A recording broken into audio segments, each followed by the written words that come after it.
Hva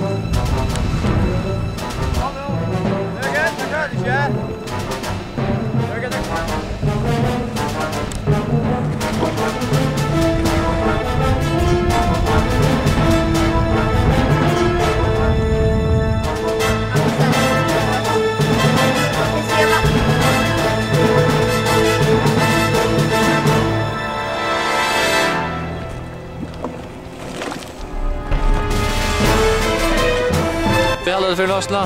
Hæ? Det har luktet så illa. Ja, jeg til slutt.